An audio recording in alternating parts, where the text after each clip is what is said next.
नमस्कार, अस्सलाम वालेकुम, गुड मॉर्निंग।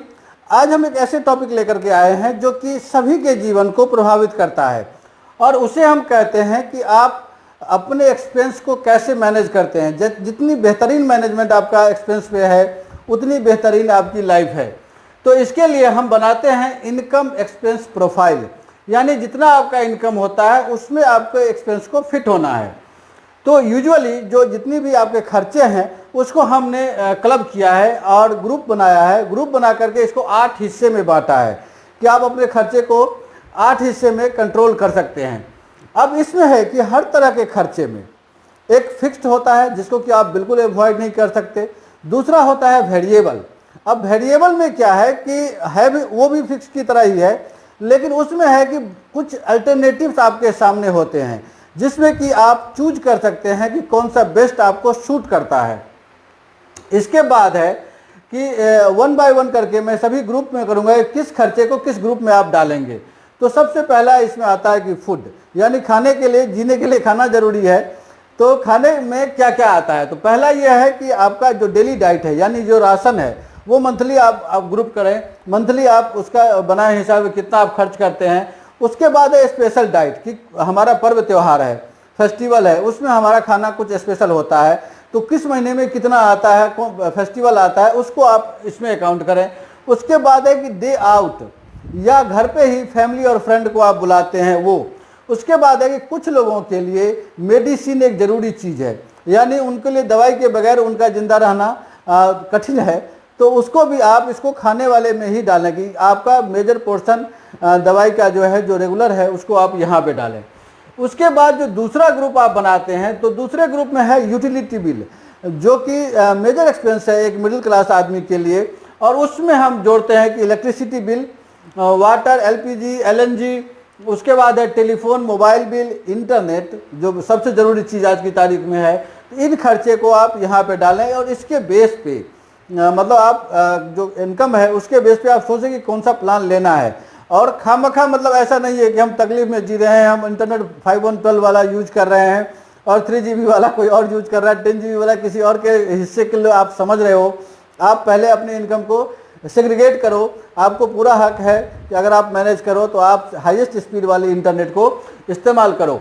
उसके बाद है एजुकेशन। अब एजुकेशन में क्या है कि जो लोग यंग एज में है उनके डिपेंडेंट नहीं होते, डिपेंडेंट नहीं होने से उनका एजुकेशन पे खर्चा बहुत कम होता है, तो इन खर्चे को वो कहीं पे डाइवर्ट कर सकते हैं। जो डिपेंडेंट रखते हैं उनके लिए बहुत ज़रूरी है कि बच्चे का जो एक्सपेंस है स्कूल का वो उनका मेजर एक्सपेंस होता है।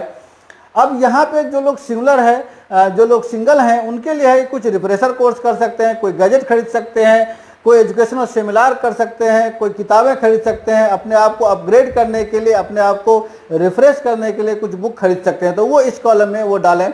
लेकिन उसमें उनका खर्चा कम होता है। जो मिडिल एज में है उनका बहुत ज़्यादा यानी ये कहें कि मेजर एक्सपेंस होता है। उसके बाद जो एक्सपेंस है वो है आपका सिक्योरिटी। सिक्योरिटी के लिए इसमें लोअर मिडिल क्लास जो है वो यूजुअली नहीं करते हैं। अब यहाँ पे है कि एक तो सोशल कंट्रीब्यूशन है, जैसे दुर्गा पूजा का चंदा है, ईद का चंदा है, या ये जो हम करते हैं वो देना ज़रूरी होता है।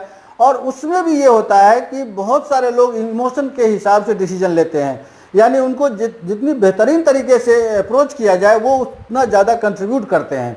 लेकिन एक्चुअल में आपके पास एक हिसाब होनी चाहिए कि साल में 4 बार या 5 बार ऐसा करना होता है, तो हम इस हिसाब से इतने पैसे इसमें हम दे सकते हैं। हाँ, उसमें थोड़ी सी फ्लेक्सिबिलिटी आप रख सकते हैं। इसके बाद जो सबसे ज़रूरी चीज़ है वो है कंटीजेंसी फंड तैयार करना, यानी आपके इनकम का जो 6 टाइम्स है, यानी 6 बार करने के लिए, यानी 6 महीने की जो इनकम है उसका एक फंड आपके पास रेडी टू यूज होना चाहिए। अब इसमें घबराने की बात नहीं है, इसमें यह है कि इस फंड को आप जितने टाइम में तैयार करें कोई मसला नहीं है। 2 साल में, 3 साल में, 5 साल में, जब आप ये कहते हैं कि ये आदमी स्टेबल हो चुका है, यानी उनका फंड तैयार है, उसको इस बात से डर नहीं है कि हमें एम्प्लॉयर से हर बात पे नेगोशिएट करना है, हर बात को मानना है। उसके बाद नेक्स्ट जो है वो है कंज्यूमेबल एसेट। कंज्यूमेबल एसेट वो चीज़ है कि आपको जीने के लिए इसको रखना ज़रूरी है, लेकिन आप ये समझें कि जितने कम में काम चल सकता है उतना चलाना चाहिए, क्योंकि इसका या तो आप जब खरीदते हैं उसके जस्ट बाद वो जीरो हो जाती है उसकी वैल्यू, या दिन ब दिन उसकी वैल्यू घटते रहती है, इसलिए इसको लोग लायबिलिटी कहते हैं, लेकिन मैं पर्सनल एक्सपेंस में इसको लायबिलिटी नहीं कहता। इसको मैं कह रहा हूँ कि ये एसेट है, लेकिन ये कंज्यूमेबल है। उदाहरण के तौर पे जैसे आपका कोट पैंट है, बढ़िया जूता है, बढ़िया गोगल्स है, स्लीपर है, चप्पल है, ये जो आप कहते हैं गोगल्स है, स्पेक्टिकल्स है, जो चश्मा लगाते हैं उनके लिए ज़रूरी चीज़ है, ऑर्नामेंट है, ये लेडीज़ के जो ड्रेस हैं, साड़ी और लहंगा वगैरह वगैरह, तो ये सब चीज़ें हैं कि ज़रूरी है सबको खरीदना, सबको पहनना ज़रूरी है कपड़ा। लेकिन इसमें इसका यही ध्यान रखना है कि आपने खरीदा, उसके बाद इसकी वैल्यू या तो घटेगी या तो जीरो हो गई है। तो इसको आप केयरफुली आप अपने हिसाब से इसको बजट करें कि हमें इतना हम इस साल में खरीद सकते हैं। उसके बाद है property for the future. Property for the future में क्या है कि ये आपको आगे वाले 2 एक्सपेंस में ये काम आता है।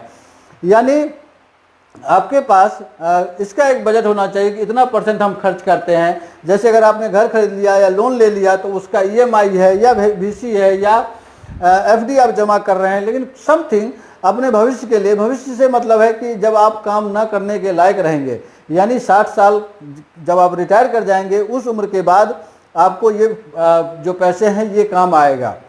उसके बाद है कि रेंट, ये मेजर एक्सपेंस है सभी लोगों के लिए, स्पेशली लोअर मिडिल क्लास के लिए या मिडिल क्लास के लिए, कि घर रेंट पे रहते हैं, जगह बदलते हैं, रेंट लेते हैं, क्योंकि आप कई नौकरी ऐसी होती है कि शहर दर शहर बदलना पड़ता है, कंट्री टू कंट्री चेंज करना पड़ता है, तो उसमें आप हर जगह घर नहीं बना सकते। लेकिन कितने का घर आप रेंट पे ले सकते हैं, इसका आपको सटीक अंदाज़ा होना चाहिए। जैसे अभी दूसरी चीज़ है कार, जिस कंट्री में कार रेंट पे आप लेते हैं, बहुत बड़ा बिजनेस है ये। तो इसमें आपको होना चाहिए कि हम कौन सी कार कितने हम खर्च कर सकते हैं 1 महीने में, उस हिसाब से आपको रेंट आउट करनी है। अब जो हमारा 7वां एक्टिविटी है, 7वां बजट जो है वो है लीजर एक्टिविटी। अब लीजर एक्टिविटी का ये मतलब है कि ऐसी चीज़ें जिससे कि आपके शरीर में डोपामाइन रिलीज हो, ऐसी चीज़ें जिससे कि आपके मन प्रसन्न हो, मन खुशी हो।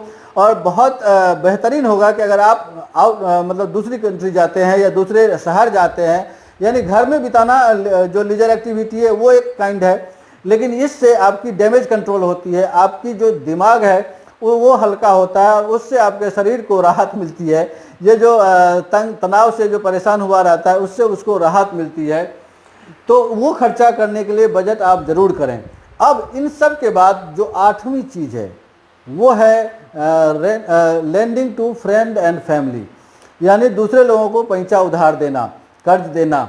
तो इसमें आपको ऊपर के 7 एक्टिविटी को आप गौर करें, उसको शेड्यूल करें। उसके बाद जो पैसा बचता है वो आप दें, क्योंकि जिसको आप उधार दे रहे हैं, जिसको आप कर्ज दे रहे हैं, उसका क्या बजट है ये आपको नहीं पता है।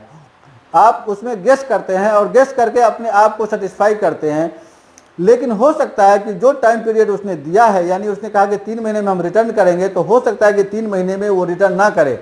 तो आपके पास अगर ये बजटेड है तो आपको इससे कोई परेशानी होने की बात नहीं है, आप उसको बर्दाश्त करेंगे। और अगर नहीं हुआ तो आपके झगड़े शुरू हो जाएंगे, संबंध खराब होने शुरू हो जाएंगे।